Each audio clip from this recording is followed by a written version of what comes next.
Hello guys and welcome back to my channel after so long time.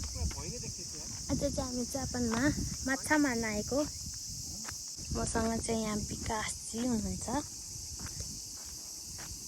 के गरिरहनु भएको चाहिँ थाहा भएन. गडौला हाले गडौला माछालाई सारो.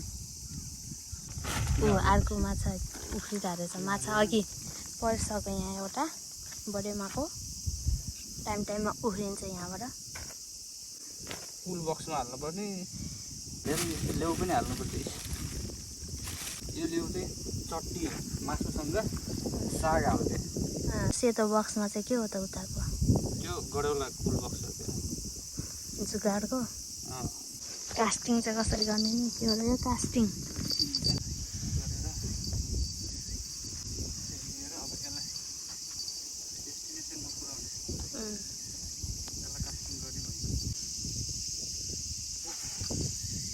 कहाँ पुग्यो?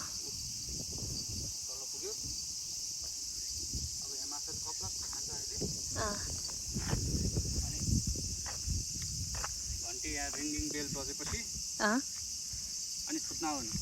ओके. अहिले चाहिँ हामी चाहिँ यहाँ पुल माथिबाट हान्दैछ. मोबाइल खस्यो नि छैन अहिले फेरि.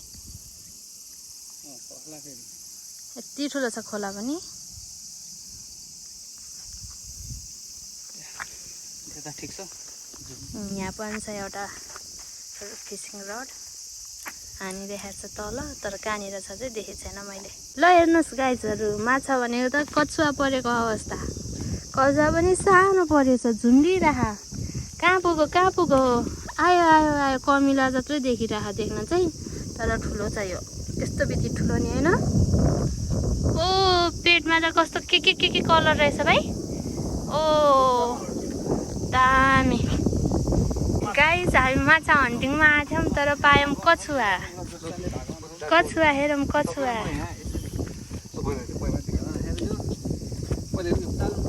ओ कछुवाको पेटमा त अर्कै कलर हुँदो रहेछ. रङ्गी बिरङ्गी कछुवा. सेम जोसिसान जस्तै colour matching. Oh my god, के गरेर निकाल्ने हो यसको?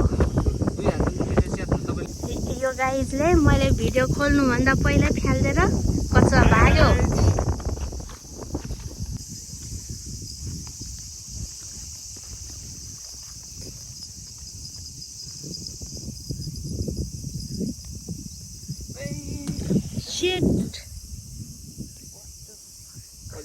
खस्यो नि माइलर. खसेको अवस्था. माछा फ्यात्तै खसेको अवस्था. बल्ल परेको माछा. अघिको माछा फुत्केपछि फेरि गोडेउला हालेर कास्टिङ होइन. फेरि कास्टिङ गर्दै. अब चाहिँ कतिवटा पर्छ होला. पर फ्यारेपछि चाहिँ त्यहाँ बान्ने. समाएर बस्नको अल्छीले. पानी परेको भएर प्याकिङ गरेको अवस्था. एकजना, दुईजना, तीनजना. माछा छ एउटा. म सुधा 4 जना. जाउने सुधा 5 जना. 6 जना. गाडीमा 2 जना. माछा परेको एउटा. के गर्ने हो? यस्तो अन्धेरो भएर पानी परेर आयो. आजलाई यति नै. By by guys. Like, share अनि सब्सक्राइब.